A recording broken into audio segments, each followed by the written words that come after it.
All right, it's time for business news with Richard Southern. And Richard, it was a rough Friday on the markets.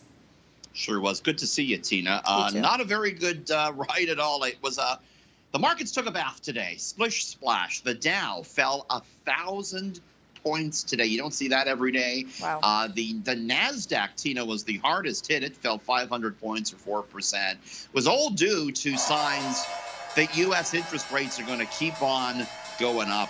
Jerome Powell, the head of the U.S. Central Bank today, said he's going to keep on hiking American interest rates to cool inflation. He admitted that's going to take its toll on the American economy and cost jobs, but he said it's the, quote, unfortunate cost of reducing inflation. So Dow plunging 1,000 points today. Not all stocks were down.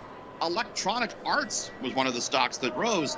Reports said the video game maker may be catching the eye of Amazon. Reports say Amazon may be interested in buying Electronic Arts, although neither company commented on it. Electronic Arts is known for its NHL, its sports games, and also for its Star Wars games. Amazon's been trying to make a push into video games, having recently bought video game streaming service Twitch.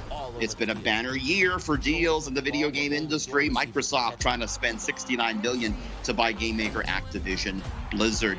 EA was up 3.5%. So that was the wild day on the markets, Tina. Wow. Well, despite those tough economic times, it appears many are still going gaga for Gucci, Richard. Yeah, you probably got some Gucci in your closet, I would imagine. I wish. No, I don't. I don't actually have any Gucci pieces.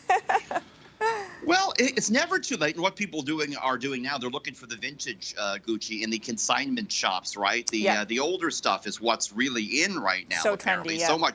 So trendy. Yeah, you know it, right? Sales up 500% in the Gucci resale market.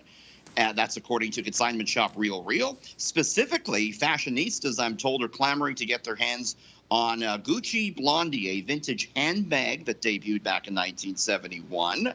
It is also holds the title Gucci stuff does for the best price you get when you flip it, when you turn it around to try and make a profit. So that's what everyone's clamoring for right now. That makes sense. You're hipping with it, right? That makes sense to you, Tina? Yeah. If my husband is watching, this is a hint that I would like some Gucci in my closet. Wink, wink, wink. Nudge, yes, nudge. wink, wink, nudge, nudge. All right. Well, we've talked a lot recently about the falling real estate market, and there's one more sign tonight that the bubble may have finally burst.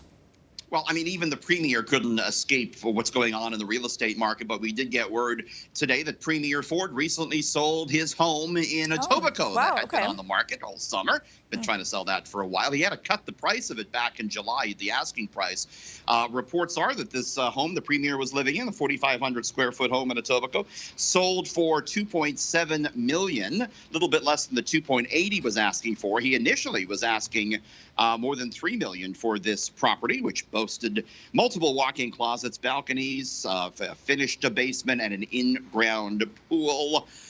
The housing market has really softened because of interest rates that have shot right up. So very few people, including the premier, able to get that asking price anymore, Tina.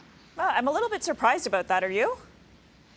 It's a nice house, you know, Nice house. but it's just the market has really toughened in the last few months. It wasn't the right time, I suppose, for the premier to list his house. He had told the Star he's going to move into his late mother's house in Etobicoke, not far away.